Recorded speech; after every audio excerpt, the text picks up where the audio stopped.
Hello दोस्तों, कैसे हैं आप सब। आज की हमारी कहानी है बहू का त्याग।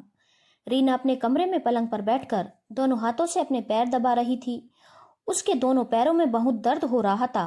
कुछ दिन पहले ही उसकी शादी विशाल के संग हुई थी।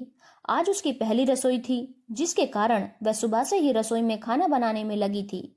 वैसे तो खाना बनाने में उसकी सास और घर के अन्य महिलाएं भी उसका साथ दे रही थी, परंतु उसे ज्यादा देर तक रसोई में खड़े होकर काम करने की आदत नहीं थी, क्योंकि अपने मायके में कभी भी उसने इतना काम नहीं किया था।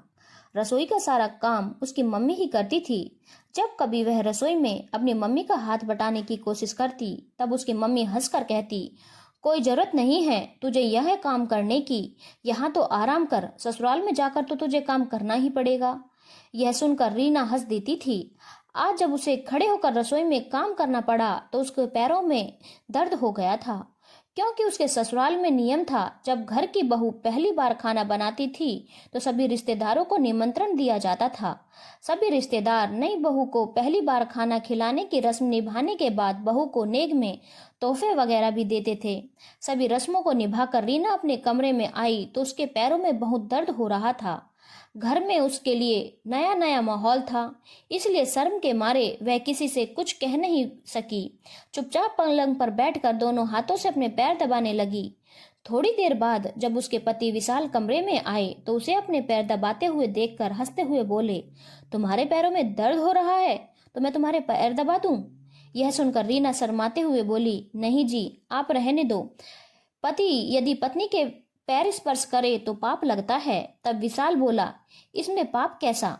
मैं तो रोजाना जब मम्मी काम करके थक जाती हैं तो अपनी मम्मी के पैर दबाता हूँ, उससे तो कोई पाप नहीं लगता। यह सुनकर रीना बोली, मम्मी अनेक दुख सहकर आपको इस दुनिया में लाई हैं।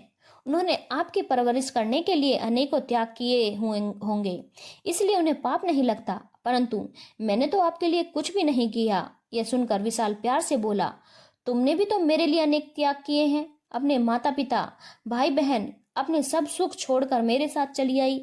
क्या यह त्याग नहीं? अपने घर पर तुम कुछ भी काम नहीं करती थी, हमेशा सुख से रहती थी, परंतु यहाँ तुम सुबह से शाम तक सबकी सेवा में लगी रही। क्या यह त्याग नहीं? यदि मम्मी अपने सारे सुखों का त्याग कर मुझे इस संसार में लाई, तो तुम भी तो अपने सारे सुखों का त्याग कर मेरे साथ चली आई। फिर तुम्हारे पैर दबाने में पाप कैसा? पति पत्नी दोनों का फर्ज है एक दूसरे के सुख दुख में साथ देने का। दुख में एक दूसरे का साथ देने से तो रिश्ता और भी ज्यादा मजबूत होता है। धन्यवाद दोस्तों। अगर आपको ये छोटी सी कहानी अच्छी लगी हो तो चैनल को लाइक, शेयर और सब्सक्राइब करना ना भूलें।